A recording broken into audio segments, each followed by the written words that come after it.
right, today's warm-up is going to be inverse of cube root equations. This is day 2. Basically, before we do the inverse of any one of these, we know that we have the operations that happen here with the transformation. So here we have a compression vertically of 1/5. We reflect over the y-axis. We're going to be moving left to right, so we move over 4 left. So we're going to be moving right 4, and then we're going to be moving down 1, so they should be opposite of those when we go to the inverse. So to find the inverse, we're going to go ahead and just say y is equal to negative x plus 4 raised to the third power over 5 minus 1. And we're going to go ahead and switch x and y.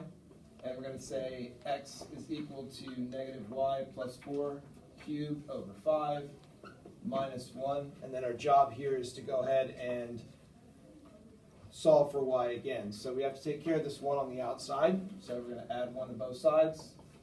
We've got x plus 1 is equal to negative y plus 4 cubed. And then 5 is on the bottom.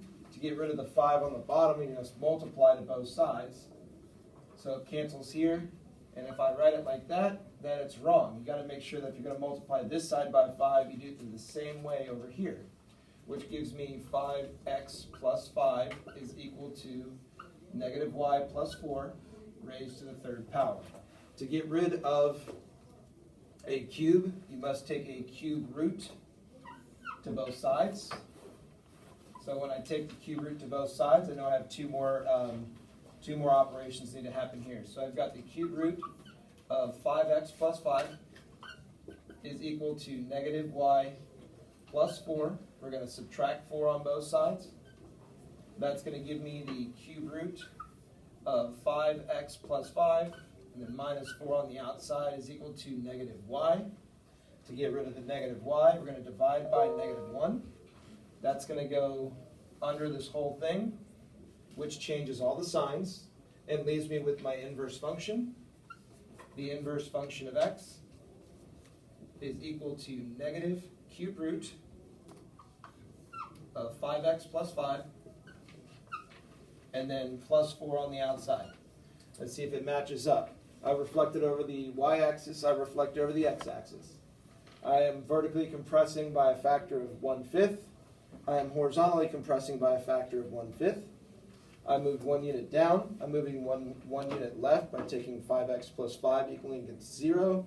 I'm moving 4 units up, and that was 4 units to the right.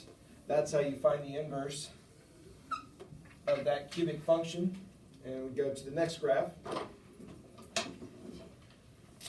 Right here, we've got a cube root function, so we know that the inverse should be a cubic. And we have 1, 2, 3, 4 transformations here. We should have 4 transformations over here.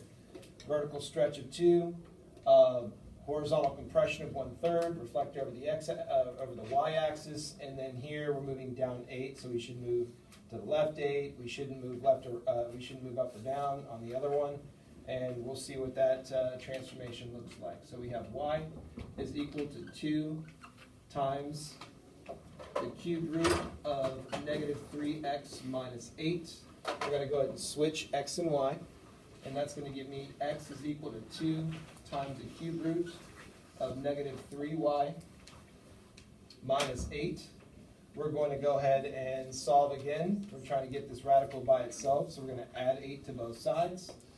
That's going to give me x plus 8 is equal to 2 times the cube root of negative 3y. We're going to go ahead and divide 2 into both sides over the entire left-hand side, which will give me 1/2 x plus 4, because this 2 is going to carry to this x, and the 2 is going to carry to that 8. So that's going to give us this part right here, which is equal to the cube root of negative 3y. To get rid of the cube root, we must cube both sides, and that's going to leave me with 1/2 x plus 4 raised to the third power is equal to negative 3y. We're going to divide by negative 3 here and here.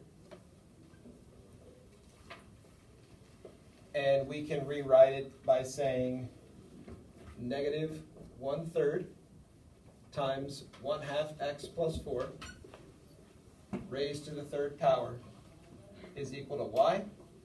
Now we're going to go ahead and write it in the correct notation. We started with g of x, then it should be the inverse function of x is equal to negative 1/3 times 1/2 x plus 4 raised to the third power. That takes care of inverse functions of cubic and cube root equations.